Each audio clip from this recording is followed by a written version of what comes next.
There's something about the way you found this video today that I don't think was accidental. Not because I believe everything happens in some mystical, perfectly orchestrated way that removes your agency, but because I've learned, through years of sitting with my own brokenness and watching God slowly piece it back together, that the moments we stumble upon something that speaks to our soul are often the moments we needed it most. So if you're here, if something in you paused long enough to press play, I want you to know that this message isn't for the polished version of you. This isn't for the you that has it together, that prays with perfect words and walks with unwavering confidence. This is for the version of you that's been sitting quietly with a weight you haven't told anyone about. The version of you that smiles in the morning and then stares at the ceiling at night, wondering why things still feel so hard. The version of you that has prayed and waited and prayed again and still finds yourself standing in the same field, wondering if you were ever really heard. I've been that person, and if I'm being honest with you, I still am that person some days. But here's what I've come to understand, slowly and imperfectly, through years of walking this faith. God doesn't just see you at your best. He sees you in the middle. He sees you in the ugly middle of becoming, where nothing looks like what you imagined it would look like, and you're not sure whether to keep going or quietly let go of the dream you once held so tightly. And even there, especially there, he says something about you that the world has never fully grasped. He says you carry something that isn't loud, something that doesn't denounce itself, something that doesn't look the way power usually looks in this world. No stage, no spotlight, no army behind you.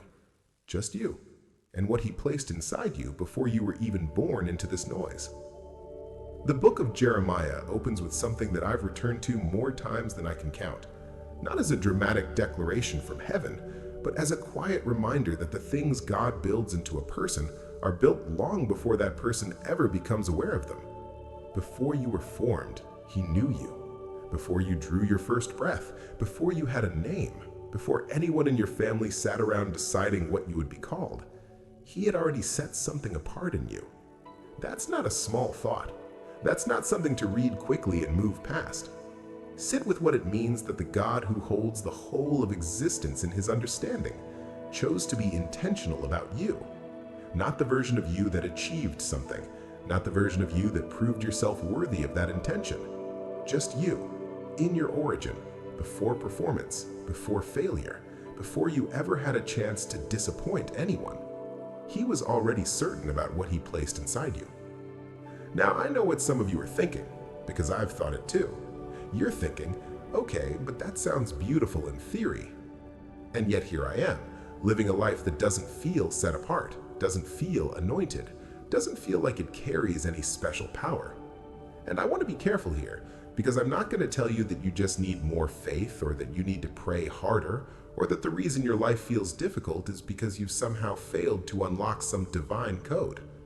That kind of thinking has done enormous damage to a lot of genuinely good, genuinely faithful people. What I want to say instead is this: the power God places in a person almost never looks the way we expect power to look.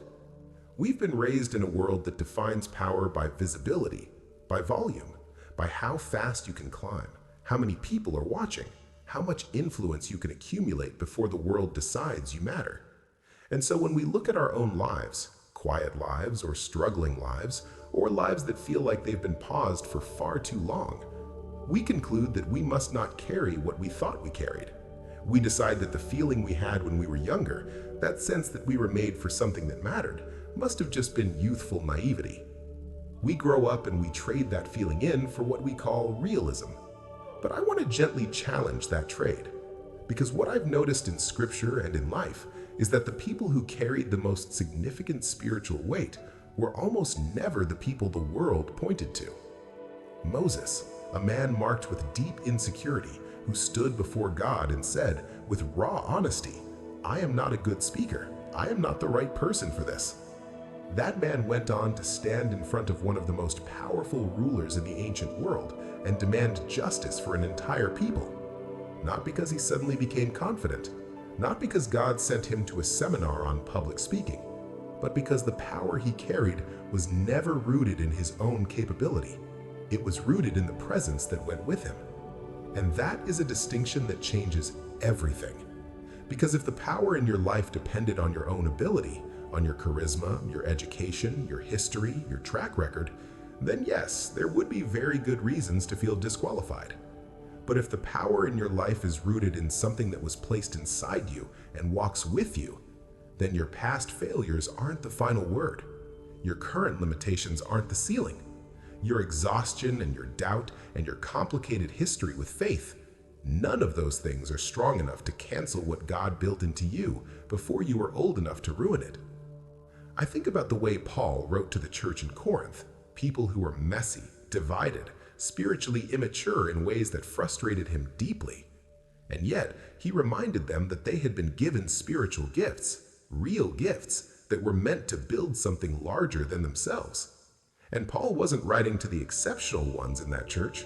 He was writing to the whole community, to the ordinary people who were getting things wrong just as much as they were getting things right. He was saying, even here, even in the middle of your dysfunction, you carry something genuine. Don't bury it because you're embarrassed by your imperfection. That thought has stayed with me for a long time, because so many of us are burying something, not out of laziness, not out of rebellion against God, but out of a deep, quiet shame that has convinced us that the gift we carry needs to be perfect before it can be used. We wait until we're healed enough, until our prayer life is more consistent, until we've worked through enough of our past, until the anxiety is quieter, until the marriage is better, until the finances stabilize, until the children are older, and then there's always another until. And I've spent years understanding why we do that, and I've learned that it usually comes back to one root thing. We believe, somewhere deep down, that the things God placed in us were conditional, that they were given to a version of us that was supposed to develop and emerge and become worthy of them. And since we haven't become that version, since we still struggle, still sin, still doubt, still fall, we quietly assume the gift has expired. But I want you to hear something from a person who has wrestled with this very thing in some of the darkest seasons of their life. The gifts of God, as Paul writes with complete clarity, are given without reversal. They are not loans, they are not performance bonuses, they are not rewards for spiritual excellence. They were given because God, in his nature, gives. And that means the thing he built into you before you were born into this noise, the thing that makes you see the world in a way no one else does, the compassion you carry that moves you to tears when others aren't even stirred, the way you understand people at a depth that sometimes frightens you, the creativity that surfaces even in the middle of your hardest seasons, the ability to hold space for others even when no one is holding space for you. That is not a coincidence. That is not just your personality. That is God-given, and it has not expired. Let me talk for a moment about what power actually looks like in the kingdom that Jesus described, because I think we've absorbed a vision of spiritual power that is deeply distorted.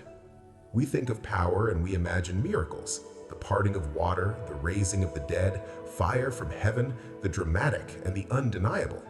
And yes, those things are in the story. I won't pretend they aren't. But the vast majority of what Jesus called powerful in the Sermon on the Mount was quiet, meekness, mourning, mercy, peacemaking. These aren't passive states. They're not weakness dressed up in religious language.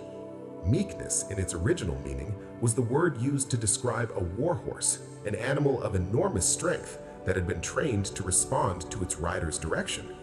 It's not the absence of power. It's power under a discipline that the world doesn't recognize or reward. And the people Jesus called blessed, called flourishing, called carriers of something real, were not the people standing at the top of the visible hierarchy.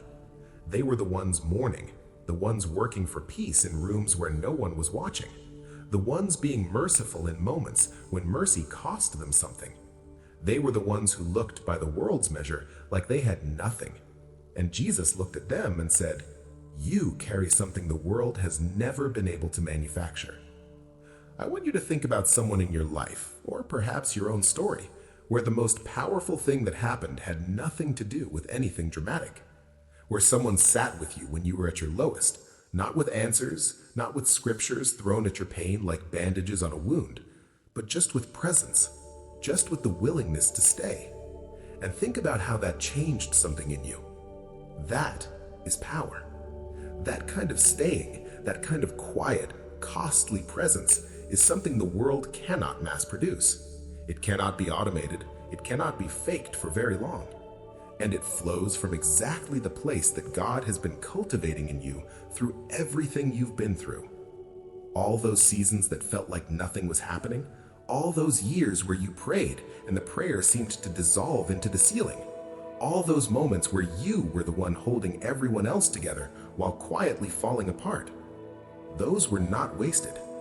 I want to say that as clearly as I can. Nothing in your story was wasted. Not the grief, not the betrayal, not the thing you